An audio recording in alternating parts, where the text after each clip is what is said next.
हमारी दूर होने वाली है, क्योंकि संतों का मिलना ही ऐसा है।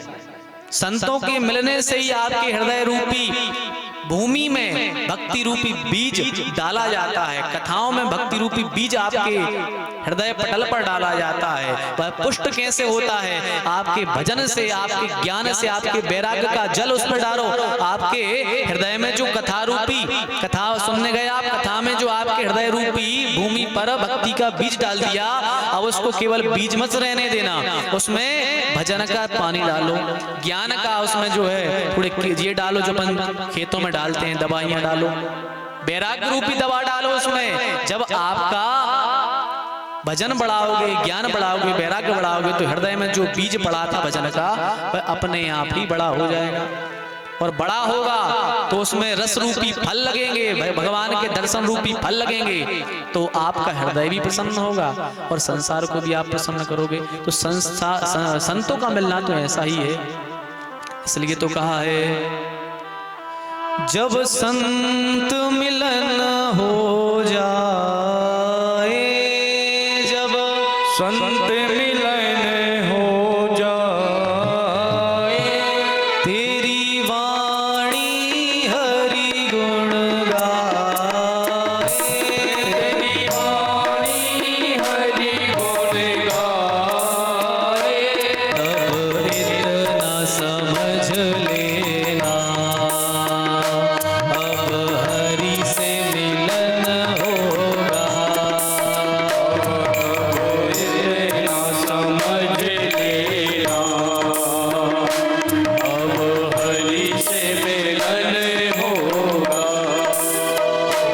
जब संत मिलन हो जाए, जब संत मिलन हो जाए, तेरी वाणी हरि गुण गाए, तेरी वाणी हरि गुण गाए, तब इतना समझ लेना, अब हरि से मिलन होगा। इतना समझ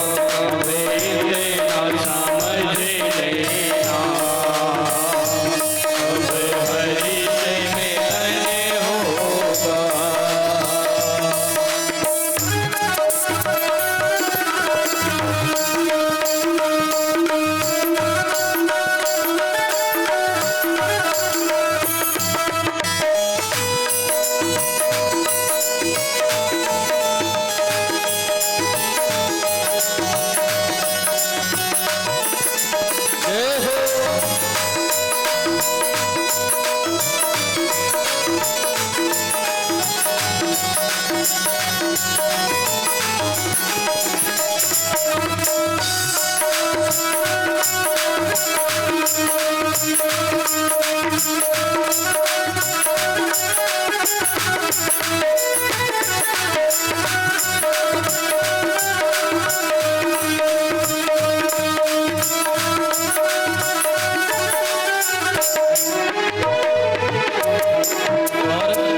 जब संत मिलते हैं तो सारा जीवन अपने आप बदल जाता है। संत कौन है? बोले जिसका मन शांत है वही संत है।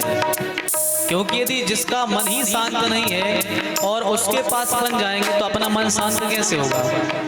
भाई अपन को यदि अपना मन शांत करना है तो जिसका पहले से मन शांत है उसी के पास जाना पड़ेगा। तो संतों का मन परम शांत होता है और वही संत है। जब संतों से मिलना होता है ना तो फिर किसी पर क्रोध नहीं आता। फिर तो जब संत भगवान का भजन रूपी वृक्ष अपने हृदय में लगा देते हैं तो सब में फिर भगवान नजर आते हैं। जैसे आप नीला चश्मा लगा लो, जैसे नीला चश्मा लगाओ तो फिर क्या आपको सब नीला नीला दिखेगा, लाल चश्मा लगाओ तो सब कुछ लाल दिखेगा। ऐसे यदि आपने सत्संग रूपी चश्मा लगा लिया तो फिर सब में आपको भगवान का ही दर्शन होगा। तो क्रोध किसी पे नहीं आएगा। क्यों? क्योंकि सब में ही भगवान है। सीए राममय सब जग जानी। नारद जी ने वह सत्संग रूपी चश्मा पहन लिया था तुलसीदास जी ने, इसलिए सब में सीताराम दिखते थे। और जब भगवान दिख रहे भैया सब में, तो फिर क्रोध काहे को आएगा किसी पे? मतलब यदि आप क्रोध कर रहे हैं तो भगवान ही पर क्रोध कर रहे हैं, इसलिए फिर क्रोध किसी पर नहीं आता।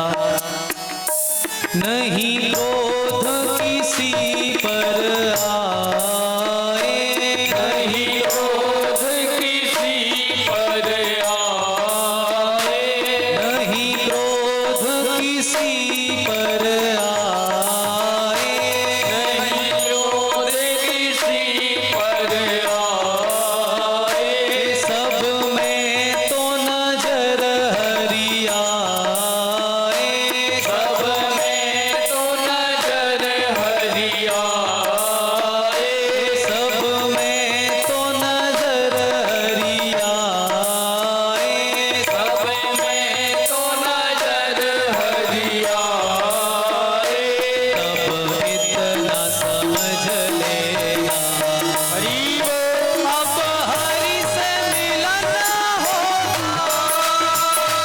तब इतना समझ लेना,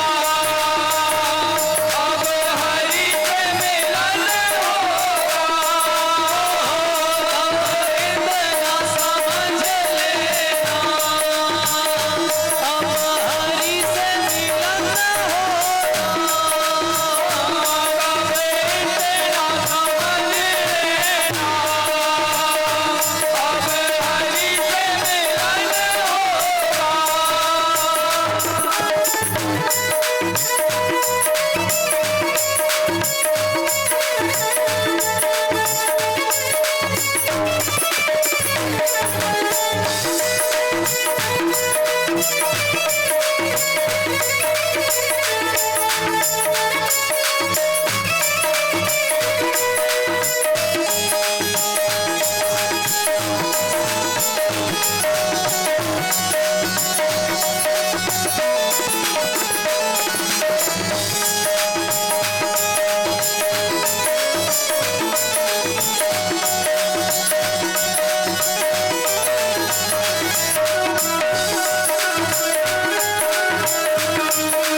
और क्या होता है, जब संत मिल जाते हैं और सब में जब भगवान नजर आने लगते हैं, तो फिर भक्त की ऐसी स्थिति बनती है कि फिर तो भैया निरंतर आंखों से आंसू बहा करते हैं, निरंतर आंखों से आंसू बहते रहते हैं और ठाकुर जी की ही याद आती है। बस फिर तो ये लगता है कि अब मुझे संसार से कोई मतलब नहीं, अब तो बस हमें ठाकुर जी से मतलब है। और फिर कोई अच्छा नहीं लगता। जिसको एक बार भक्ति का रंग चढ़ जाता है, उसको भगवान के अलावा फिर कोई अच्छा नहीं लगता। वो तो भगवान के सामने जब बैठता है तो केवल रोता है। और भगवान से प्रेम करने का सबसे अच्छा रास्ता है कि भगवान के सामने बैठो और खूब आंसू बहाओ। भले रोना ना आए, रो, आंसू बहाओ, क्योंकि जितने आंसू बहेंगे उतना ही ठाकुर जी के प्रति प्रेम पक्का होगा। और जितने भगवान के भक्त हैं वे खूब ठाकुर जी के सामने रोया करते हैं, फिर तो अपने आप आंसू ही निकलते हैं। इसलिए आँखों से आंसू